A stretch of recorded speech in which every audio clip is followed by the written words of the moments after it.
Hello class, जैसे कि आपके बोर्ड्स धीरे धीरे पास आते जा रहे हैं तो आपके स्कूल्स के अंदर जो है वो असेसमेंट्स और टेस्ट वगैरह वो तेज़ हो जाएंगे सारे चैप्टर्स को लेके। अभी रिसेंटली दिल्ली गवर्नमेंट के अंदर एक असेसमेंट किया गया है जो कि सिर्फ 2 चैप्टर्स के ऊपर था, प्रोबेबिलिटी और स्टैटिस्टिक्स।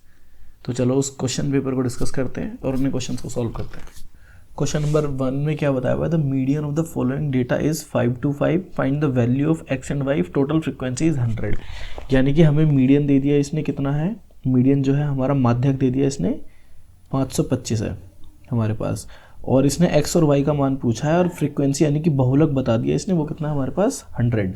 तो सिग्मा एफ आई हमारे पास बारंबारता होगी यानी कि फ्रीक्वेंसी, और जब सारी फ्रीक्वेंसीज को मैं जोड़ दूंगा, सिग्मा का मतलब होता है सारी फ्रीक्वेंसी यानी कि बारंबारता का जोड़, वो कितना है हमारे पास 100 जो इसके अंदर दिया हुआ है, यानी कि ये बराबर है 100। और सिग्मा में अगर मैं इन सब की वैल्यू निकाल दूंगा तो ये हो जाएगा हमारे पास 76 प्लस एक्स प्लस वाई बराबर 100, और x प्लस वाई बराबर, क्योंकि 76 को मैं इधर ले जाऊंगा माइनस हो जाएगा 100 माइनस 76, एक्स प्लस वाई बराबर आ गया हमारे पास 24। अभी हमारे पास पहली समीकरण आ गई, पहली इक्वेशन आ गई हमारे पास, और इस इक्वेशन के अंदर यहाँ पे हमारे पास 2 वेरिएबल्स हैं या 2 चर हैं एक्स और वाई, इसलिए हम सिर्फ इससे इसका मान नहीं निकाल सकते। अब हमें इसमें क्या देखना है, मीडियन क्लास यानी कि माध्यक वर्ग निकालना है मीडियन निकालने के लिए, माध्यक निकालने के लिए। अब हमारे पास माध्यक है 525 500 और 600 के बीच में आएगा, तो हमारी जो मीडियन क्लास यानी कि माध्यक वर्ग है वो 500 और 600 है, 500 से 600 वाली।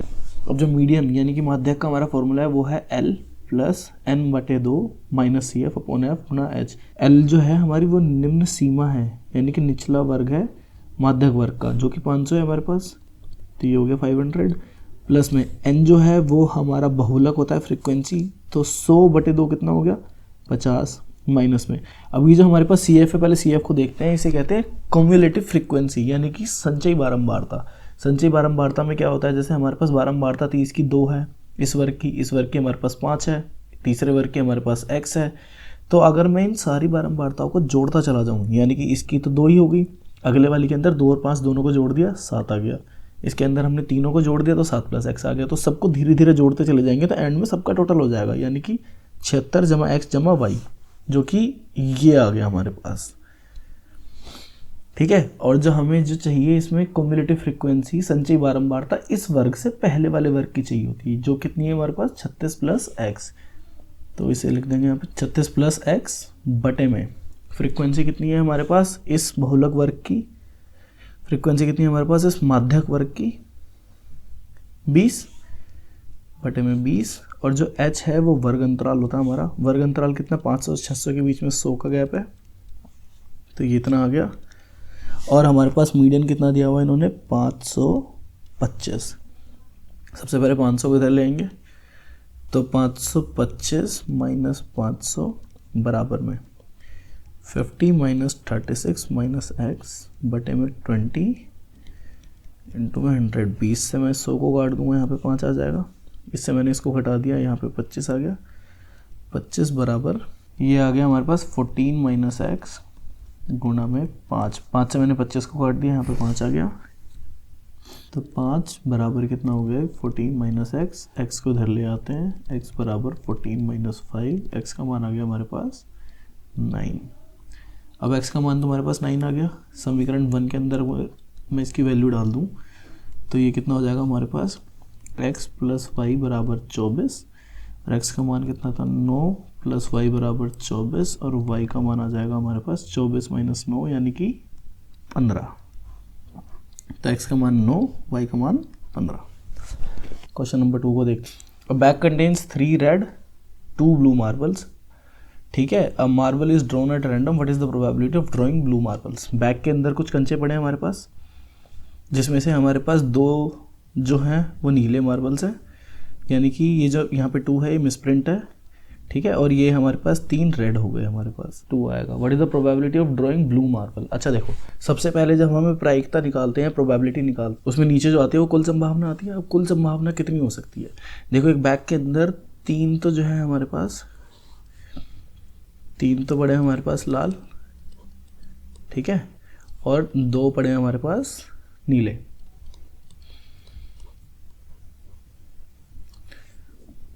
टोटल कितने हो गए हमारे पास, ये टोटल हो गए हमारे पास 5, तो नीचे तो 5 ही आएगा। अब इसने तुमसे पूछा है कि वो नीला कंचा निकलने की प्रायिकता कितनी होगी। अब नीले कितने थे हमारे पास, 2 ही कंचे, तो ऊपर 2 उतार दो, 2/5 आंसर आ जाएगा। इस वाले क्वेश्चन के अंदर भी हमें x और y 2 का मान निकालना है। अब 2 चीज़ें निकालने के लिए हमें 2 समीकरण की जरूरत पड़ेगी। पहली समीकरण मिलेगी हमें इस चीज़ से, जैसे हमारे पास ये xi है और नीचे fi है, तो सिंपल माध्य है यानी कि सिंपल मीन निकालने का क्या तरीका होता है, fi xi बना लो, यानी कि fi की गुना xi में कर दो। तो इन की गुना 46 की गुना मैंने 0 में करी 0, x की गुना 1 में x, y की गुना 2 में करी 2y, 25 की गुना 3 में 75, 10 की गुना 4 में 40, 5 पंजे 25, और इन सब का टोटल कितना आ गया हमारे पास 140 + x + 2y। तो सबसे पहला समीकरण तो हमारे पास ये हो गया कि ये जो fi है इन सब का योग कितना होता है हमारे पास 86 + x + y बराबर कितना हो गया 200। अब 86 को मैं इधर भेज दूंगा, तो x + y बराबर हो गया हमारे पास 114। ठीक है, ये आ गया हमारे पास पहला समीकरण। अब सेकंड समीकरण के लिए हमें क्या देखना पड़ेगा, मीन का फॉर्मूला हो गया हमारे पास सिग्मा fi xi अपॉन में सिग्मा fi। सिग्मा का मतलब होता है जोड़, हमारे पास सिग्मा fi xi कितना हो गया 140 + x + 2y, तो हम उसे लिखेंगे 140 + x + 2y बटे में सिग्मा fi कितना हमारे पास 200, और हमारे पास जो इसने माध्य है यानी कि मीन दिया है वो है 1.46। 200 की गुना 1.46 में कर देंगे तो ये हो जाएगा 292 बराबर 140 + x + 2y। 140 को मैं इधर ले जाऊंगा तो ये 152 बराबर x + 2y। ये आ गया हमारे पास सेकंड समीकरण। तो अभी सेकंड समीकरण का और फर्स्ट समीकरण का अगर मैं हल कर लूँ, पहली समीकरण x + y बराबर 114 और दूसरी समीकरण x + 2y बराबर 152। तो इसमें से मैंने इसे घटा दिया, इसमें से मैंने इसे घटा दिया, यहाँ पे बचा -y, इसमें से इसे घटाने के बाद कितना बचा हमारे पास -38। तो y का मान कितना आ गया 38। y की वैल्यू 38 है, तो किसी भी समीकरण के अंदर डाल दो x की वैल्यू आ जाएगी। x + y बराबर 114, तो x + 38 बराबर 114, x बराबर 114 - 38, तो x का मान आ गया हमारे पास। क्वेश्चन नंबर 4 के अंदर क्या बोला इसने, what will not be the possible answer of probability, यानी कि प्रायिकता का क्या संभावित उत्तर नहीं हो सकता। अच्छा, प्रायिकता के बारे में सबको नियम पता होगा कि प्रायिकता जो होती है प्रोबेबिलिटी, उसकी वैल्यू 0 से 1 के बीच में रहती है हमेशा। ठीक है, तो ये जो मान है तुम्हारा 1.9, ये 0 से बड़ा है और 1 से छोटा है, ये इसका आंसर नहीं हो सकता। ठीक है, 12/13, जब तुम 12 को डिवाइड करोगे 13 से, तो इसका भी मान कुछ 0 पॉइंट समथिंग में जाएगा, जो कि 0 से बड़ा और 1 से छोटा हो जाता है, तो ये भी आंसर नहीं होगा। तीसरे क्वेश्चन में 0 है, 0 तो प्रायिकता का आंसर, प्रोबेबिलिटी का आंसर हो सकता है। एक ही चीज़ बची है हमारे पास, आंसर सी, क्योंकि प्रायिकता कभी भी माइनस में नहीं जाती। ठीक है, क्वेश्चन नंबर 5 को देखते हैं। A game consist of passing a 1 rupee coin 3 times and holding it outcomes each time. Hanif wins if all the tosses give the same result and 3 heads 3 tails और loses otherwise। अच्छा, इसने ये बताया कि खेल खेला गया जिसमें एक सिक्के को 3 बार उछाला और हानिफ सिर्फ तब जीतेगा या तो तीनों सिक्कों पे टेल आ जाए या तीनों सिक्कों पे हेड आ जाए, उसके अलावा वो हार जाएगा। अब सीधी सी बात है, जब 3 सिक्के उछाले जाते हैं तब उसकी प्रायिकता, प्रोबेबिलिटी के क्या चांसेस बनते हैं। अच्छा देखो, 2 सिक्कों के केस में क्या बनता है, हेड टेल। ठीक है, हेड हेड, टेल हेड और टेल टेल। 3 सिक्कों के केस में इसमें हेड लग जाते हैं और सेम चीज़ों पे head tail, head head, tail head, tail tail में टेल। ये केस बनते हैं तुम्हारे जब 3 सिक्के उछाले जाते हैं। इनके अलावा कोई केस नहीं बनता जब 3 सिक्के उछलते हैं। अब उसने क्या बोला, या तो तीनों हेड आने चाहिए या तीनों टेल आने चाहिए, तभी वो जीतेगा, वरना वो हार जाएगा। अब तीनों टेल का सिर्फ एक केस है हमारे पास और तीनों हेड का भी हमारे पास सिर्फ एक ही केस आएगा। तो 2 ही केस हैं। टोटल केस हमारे पास कितने हैं, टोटल प्रायिकता के लिए 8 केस है हमारे पास, और जिनमें वो जीत सकता है वो सिर्फ हमारे पास 2 है। तो इसने प्रोबेबिलिटी पूछी है कि ये बताओ कि हानिफ हार जाएगा, उसकी क्या प्रोबेबिलिटी है। अब हारेगा वो कितने केसों में, 1 2 3 4 5 और 6 केसेस के अंदर वो हार जाएगा, यानी कि प्रायिकता हो गई 3/4। क्वेश्चन नंबर 6 को देंगे, एक टेबल दे दी इसने जिसमें वर्ग अंतराल और बारंबारता यानी क्रॉस इंटरवल और frequency they the. What will be the above mode interval, इसने सिर्फ मोड इंटरवल पूछा है, बहुत ही आसान क्वेश्चन। इसमें जो बहुलक है हमारा उसका वर्ग पूछा है, इसमें बहुलक वर्ग क्या होगा। अच्छा, मोड सबसे पहली चीज़ क्या होती है जो हमारे पास है बहुलक, मोड होती है वो चीज़ जिसके होने की संभावना सबसे ज़्यादा होती है, ठीक है। अगर यहाँ पे देखो फ्रीक्वेंसी सबसे ज़्यादा यानी बारंबारता सबसे ज़्यादा किसकी है, इसकी 7 सबसे ज़्यादा है हमारे पास, तो जिस वर्ग अंतराल में सबसे ज़्यादा बारंबारता होगी वो होगा हमारा बहुलक वर्ग, वो होगा हमारा बहुलक वर्ग। तो 60 70 जो है इसका आंसर है। क्वेश्चन नंबर 7 को देखते हैं। Find the median of following frequency distribution, निम्नलिखित सारणी का माध्यक बताना है। सिंपल सा क्वेश्चन पूछ लिया तुमसे, इसमें तुम्हें मीडियन निकालना है। माध्यक का फॉर्मूला लिख लो सबसे पहले, क्या होता है, L प्लस में n/2 माइनस CF बटे में F गुणा में H। इन सब का मान हमने ऊपर देख लिया था, ये क्या क्या होते हैं। अब इसमें तुम्हें माध्यक निकालने के लिए फ्रीक्वेंसी के साथ साथ CF की भी ज़रूरत है, संचयी बारंबारता की। संचयी बारंबारता के लिए हम क्या करेंगे, ये 5 हो गया, ये 20, क्योंकि इसमें मैंने 15 और 5 दोनों को जोड़ दिया तो ये 20 आ गया। अब इस 20 के अंदर मैंने इस 25 को भी जोड़ दिया तो 45 में 30 जोड़ दिया 75 में 15 जोड़ दिया 90 में 10 जोड़ दिया 100। संचयी बारंबारता में इन सबको हम जोड़ते चले जाते हैं। तो अब जो है हमारे पास टोटल फ्रीक्वेंसी जो है, मतलब अगर मैं इन सब का जोड़ भी करता तो वो आती 100। अब जो n है ये हमारे पास बारंबारता है। अब बारंबारता तो है हमारे पास, पर हमें एक माध्यक वर्ग की ज़रूरत है।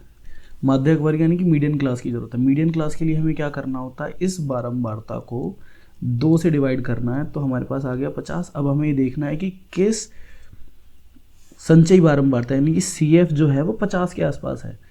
अब ये देखो 75 50 के ज़्यादा पास है या 45 50 के ज़्यादा पास है, तो 45 50 के ज़्यादा पास है।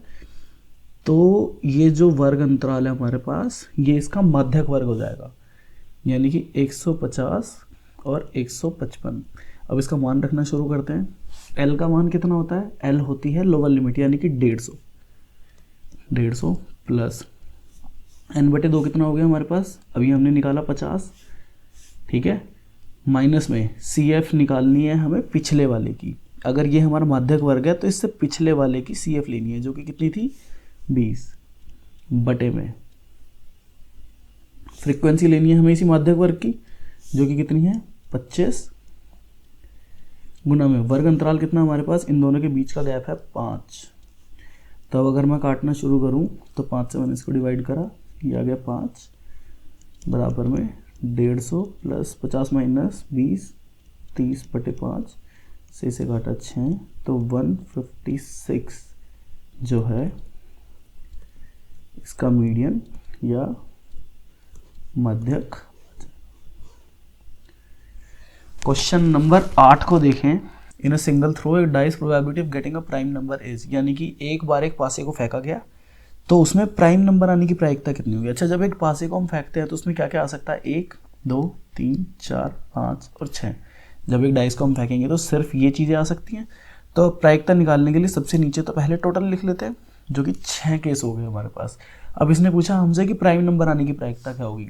एक प्राइम नंबर इसमें 2 है, एक 3 है और एक 5 है, तो टोटल कितने चांस हो गए हमारे पास, 3 चीज़ें हो गई, तो 3/6 यानी कि 1/2 इसका आंसर है। क्वेश्चन नंबर 9 के अंदर हमें मीन निकालना है, यानी कि इसका माध्यक पता करना है।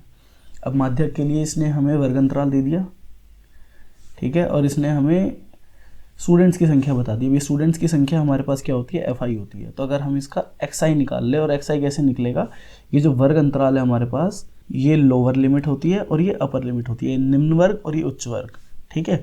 तो इसका मतलब L और U को जोड़ के 2 से भाग कर देना होता है, तो वो X आ जाएगा। अगर मैं 0 और 10 को जोड़ के 2 से भाग कर दूँ तो हमारे पास कितना आ जाएगा 5, और 10 और 20 को जोड़ के यानी कि 30/2 15। तो ये मान लेते हैं हम इसके बीच की संख्या, तो 20 और 30 के बीच की संख्या 25, 30 40 के बीच की संख्या 35, 40-50 के बीच की संख्या 45। तो हमारे पास एफ आई आ गया, एक्स आई आ गया, ठीक है। और एक मीन निकालने का फॉर्मूला क्या है, sigma F I x I upon में सिग्मा एफ आई हो जाएगा। अब एफ आई ये रहा हमारे पास और एक्स आई ये रहा, तो हमें सबसे पहले तो एफ आई एक्स आई निकालना पड़ेगा। तो एफ आई और एक्स आई की गुणा कर देंगे, 5 दूनी कितना हो गया हमारे पास 10, 15 तिये 45, 25 अठे 200, 35 पंजे 175 और 45 दूनी 90। और अब हमें चाहिए कुछ चीज़ें जो कि है सिग्मा एफ आई एक्स आई और सिग्मा एफ आई। अगर इन सारी संख्याओं को जोड़ देंगे तो आ जाएगा हमारे पास सिग्मा एफ आई एक्स आई, जिसका मान आ गया 520। और सिग्मा एफ आई के लिए हमें इन संख्याओं को जोड़ना है, इसका मान आ गया 20। तो 520 बटे में 20 से इसे काट देंगे, 26 इसका आंसर है।